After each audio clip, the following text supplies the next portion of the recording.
Nous savons à l'heure actuelle que de par l'Afrique et même dans certaines régions du monde, en Amérique et en Asie, on assiste quotidiennement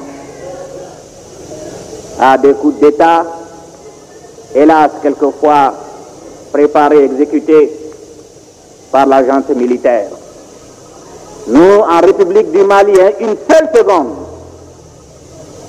la moindre inquiétude n'a effleuré les responsables que nous sommes.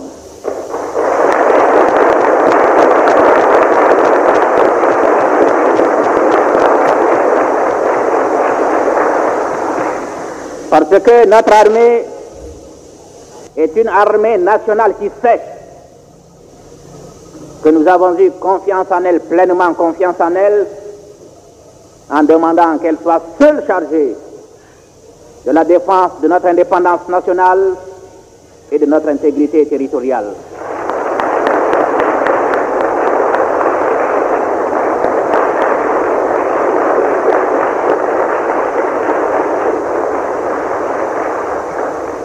Parce que nous savons aussi qu'on ne peut pas parler d'indépendance nationale, on ne peut pas parler d'armée nationale si à côté de cette armée, dans des casernes, il y a d'autres armées étrangères. Parce que l'armée nationale alors est en droit de se demander à quoi est-elle destinée?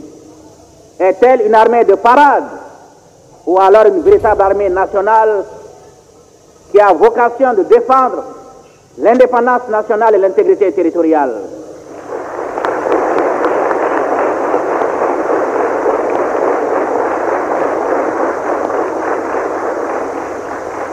Et camarades de l'armée, de la sécurité, de la gendarmerie, de la garde républicaine, de la police, vous venez pendant 3 jours d'affirmer devant le peuple du Mali, devant l'Afrique, que l'Union soudanaise RDA ne s'était pas trompée sur votre loyauté et sur votre sens de l'honneur.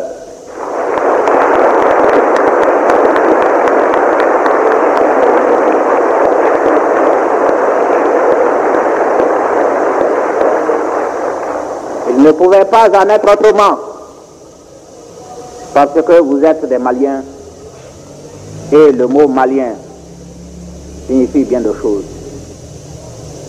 Il signifie d'abord le sens de l'honneur, la fidélité au serment, le sens de la dignité, l'amour du prochain et l'acceptation de tous les sacrifices pour que ces sentiments dont je viens de parler, qui animent chacun de nous, deviennent une réalité.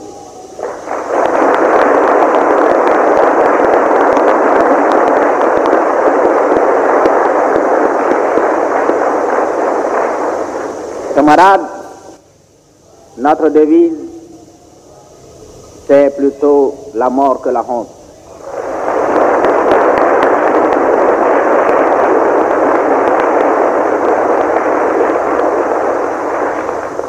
Pour un Malien, parce qu'on peut mourir sans le savoir. On peut rester vivant et mourir. Mourir dans sa propre conscience. Mourir dans sa propre conscience et mourir dans le mépris de soi-même.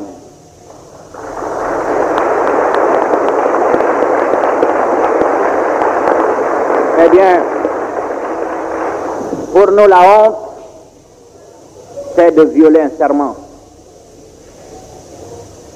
Pour nous, la honte, c'est de voir notre indépendance chèrement acquise,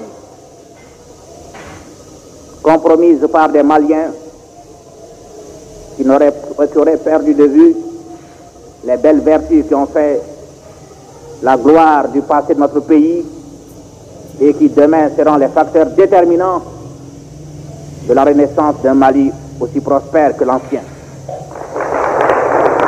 La honte,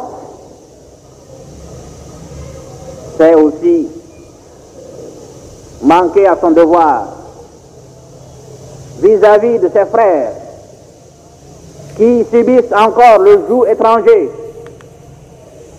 qui sont écrasés par la puissance militaire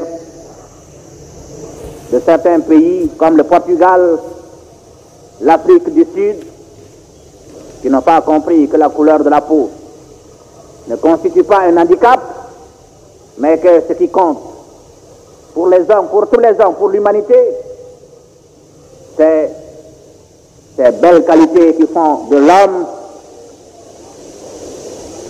qui ont permis plutôt à l'homme non seulement de domestiquer la nature, mais de s'en servir pour faciliter son existence sur la terre, de la défense et de la sécurité. Vous avez fait serment de fidélité au chef de l'État, secrétaire général de l'Union soudanaise RDA. Vous avez fait le serment de fidélité au bureau politique national. Vous avez fait le serment de fidélité au peuple du Mali et à travers ce peuple, vous avez fait le serment de fidélité à l'Afrique entière.